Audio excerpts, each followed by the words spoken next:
Live on the air. Hey, Joe. You're live on the air, Johnny. Oh, hi, Joe. I forgot you were on tonight. Yeah, but we're preempted next week, and we won't be on Thanksgiving. Yeah. So I thought I'd call you tonight. Are there any sports going on? Not much. I mean, we're still dealing with this basketball mess here with the basketball lockout. Now, wasn't the home opener yesterday, if it was going to happen? Yes, it was supposed to be a rematch of the playoffs for a lot of the teams. And as far as we know right now, we're looking at missing we're definitely missing the first month. But after that, it's a question of the rest. Oh, let me lower this. I just put you on. Let me just lower this on the computer. Ask Dr. Ozzy. What?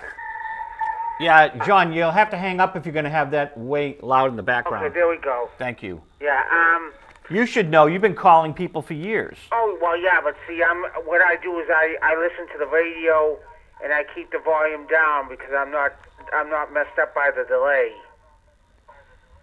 That's the secret. They don't want you to have the radio on. They want you to listen to the phone through the phone. But if you're not messed up by the delay, it doesn't matter.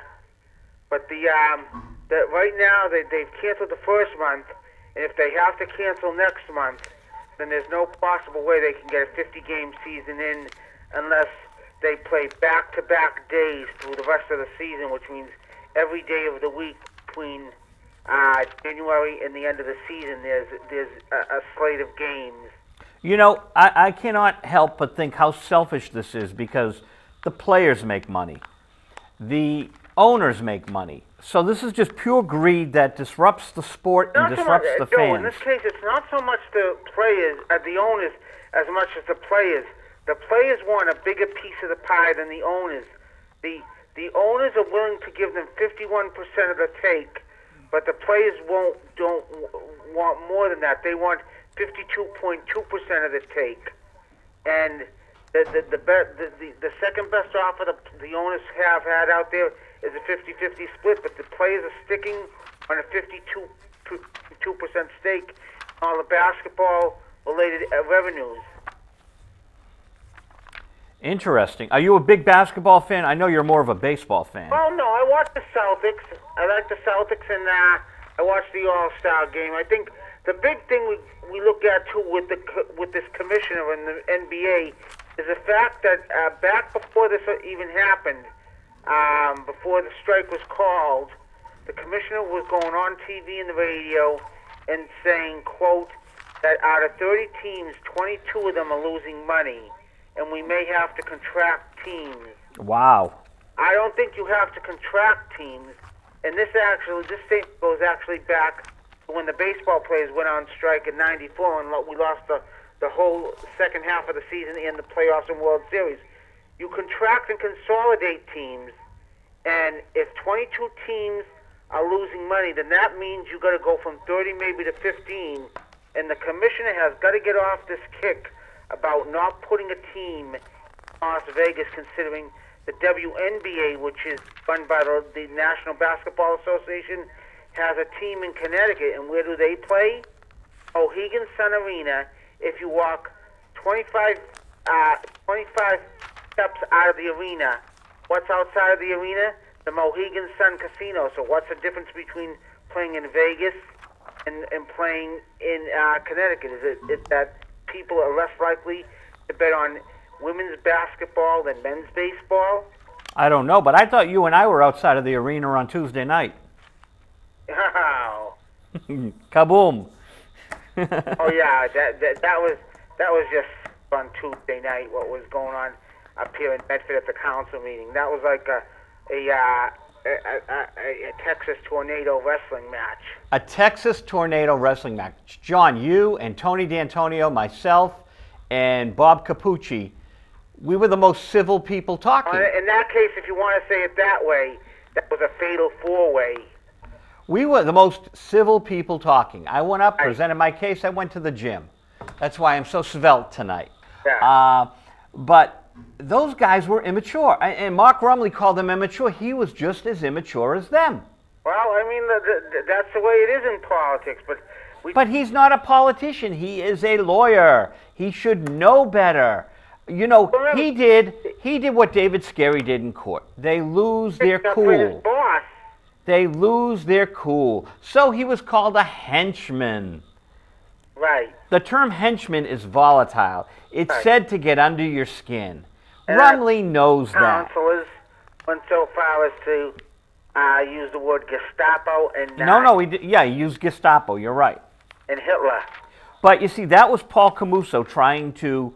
I don't think he talked to the Hebrew community. My Jewish friends didn't like the term Gestapo. Oh, come on, Paul.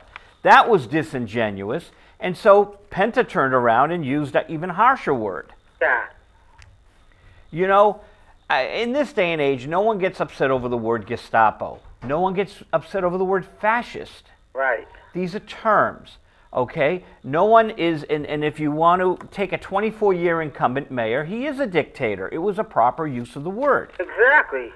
When you've been in office for that long, that's considered a dictatorship. The only other lengthy term, as far as if you want to go internationally or nationally, is the monarchy in England. You know, there you go. Hey, your director just walked in the room, Jeff Dearman. Hi, Jeff. How are you?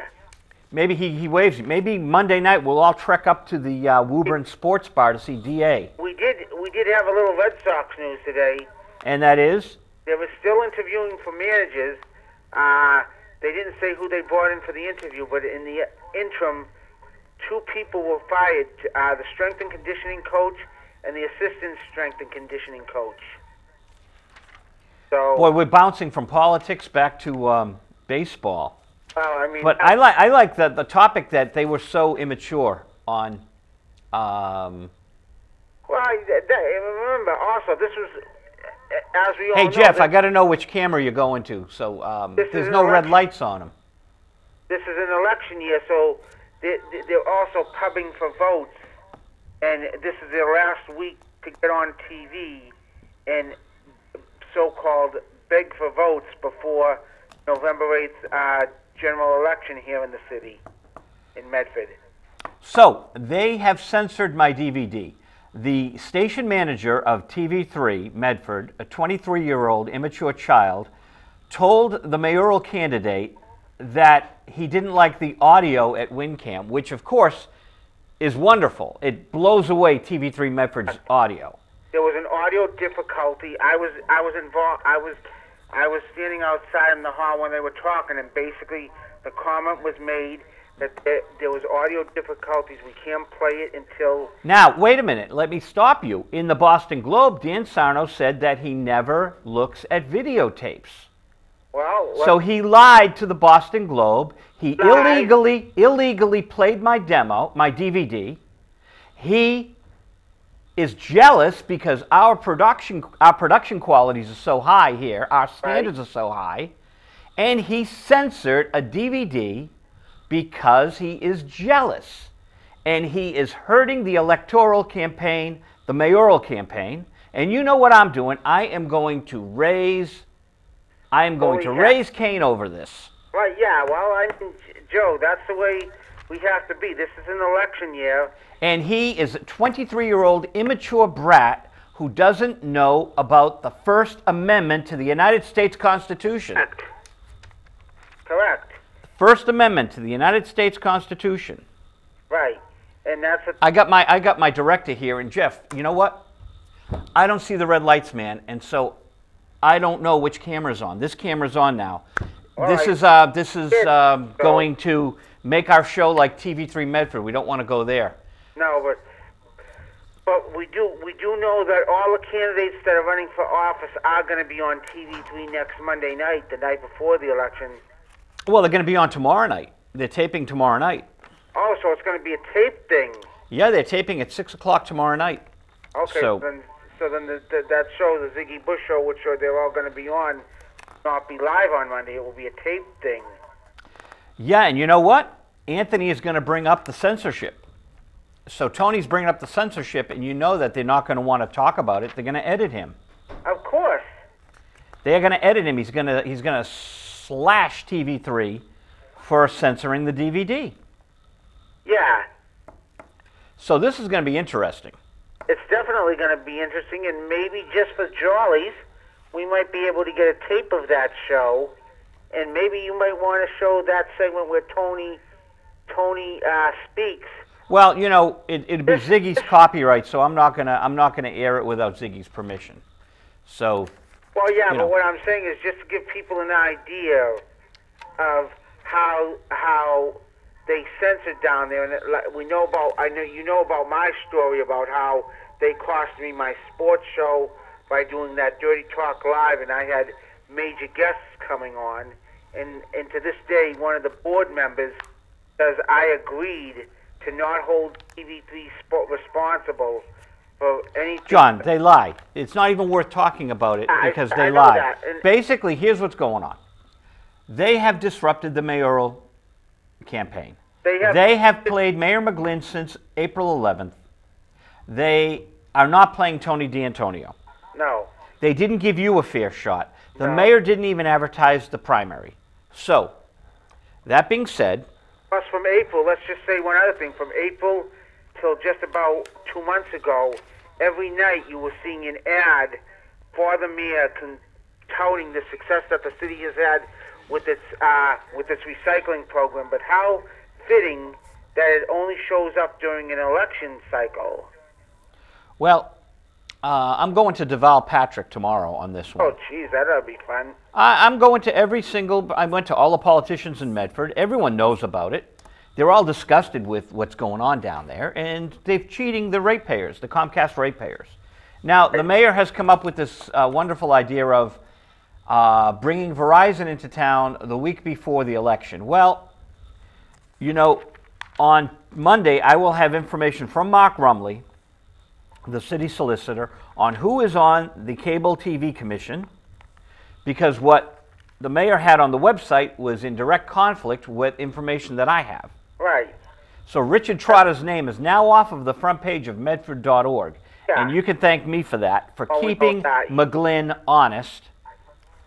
And we're going to find out who's on the board of directors of that alleged TV station over there. That's a private access facility, according to the retired judge, Mario Jackson Thompson. Let's call it another thing, as one of the former members of the station called it at one time, public-private access. Well, Judge Mario Jackson Thompson calls it private MCC access. Correct. So that is the scoop, Johnny. Yep. And I've got my Rolling Stone magazine in front of me here. Boy, it's got Calvin Klein, and it's like, it's got these, you know, they put aromas in magazines now. I know. Soon the magazines will be edible. Well, why not? I mean, it's the next big thing, probably. But there's a review of Lou Reed Metallica, so I'll have to get that record and review it on the air. Yeah. Hey, Johnny, no council meeting on Tuesday night, but I will be at the polls voting, and I'm voting for Tony D'Antonio. I'll be hopefully out there campaigning for Mr. D'Antonio. It's supposed to be a nice day, and like I've been saying to you in private times, if the weather's going to be good, which it looks like it's going to be on Tuesday, the vote really comes out. So hopefully that's the deciding factor, because if less than 10,000 people, if 10,000 or less people come out, then McGlynn gets back in as mayor. But if the weather is good and 10,000 or more people come out, which would be more than 10% of the vote, because that's what we had for the primary, was 10%, then Tony has a fighting chance to be elected mayor. Well, I think this is going to be an interesting election. So, Johnny Byers, we will talk soon.